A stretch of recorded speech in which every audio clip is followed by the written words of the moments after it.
called Trump's attacks on the 1619 Project what they are censorship of American history.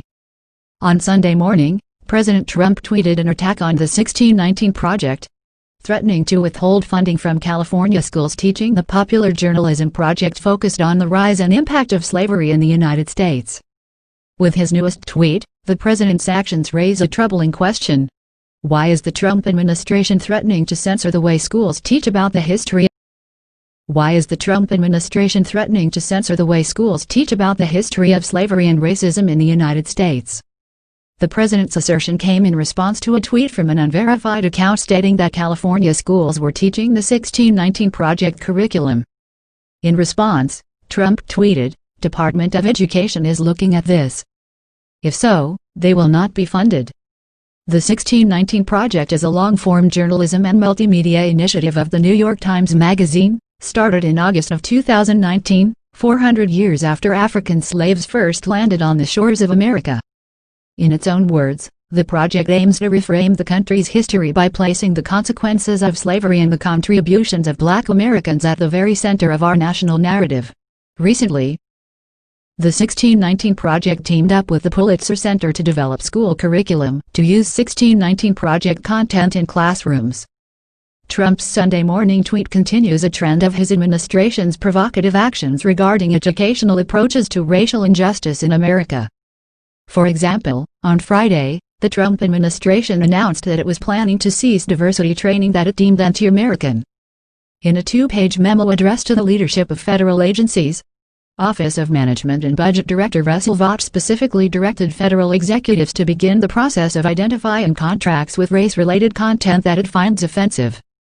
All agencies are directed to begin to identify all contracts or other agency spending related to any training on critical race theory, white privilege, or any other training or propaganda effort that teaches or suggests either 1. That the United States is an inherently racist or evil country, or 2. That any race or ethnicity is inherently racist or evil, the memo states. Despite the timing, Trump's tweet isn't the first instance the Trump administration and its allies targeted the 1619 Project.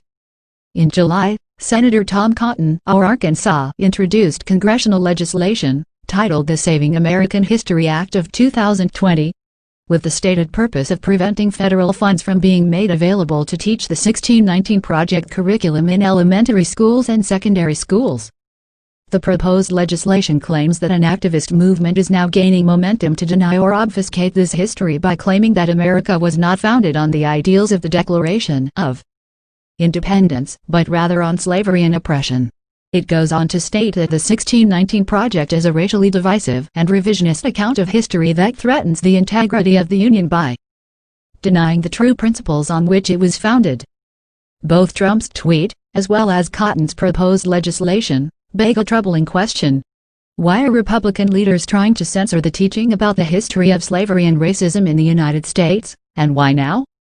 During a time when the United States is engaged in an emotional, and increasingly confrontational, dialogue over the legacy of its racist past, educators across the United States are also exploring ways to better teach the narratives of racial privilege and injustice that have led to the pervasiveness of institutional racism in America.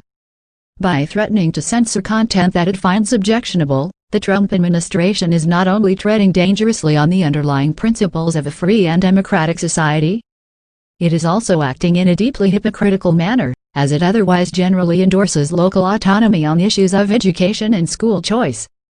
But perhaps most troubling of all, Trump's tweet and the arguments of his administration and allies demonstrate a belief that history should be taught in a way that limits criticism of the United States.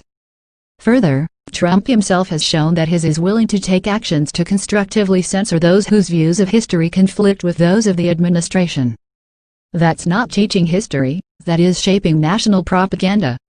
For a president who proudly proclaims that he has done more for the Black community than any other president in American history, his efforts to censor the painful story of the Black experience in America are a slap in the face of every Black person who lived that history from the past to the present. American descendants of slavery deserve more than patronizing claims of support from Trump or any politician. They deserve recognition, justice, and reparations. And at the very least, they deserve to have their story told. Starting with 1619.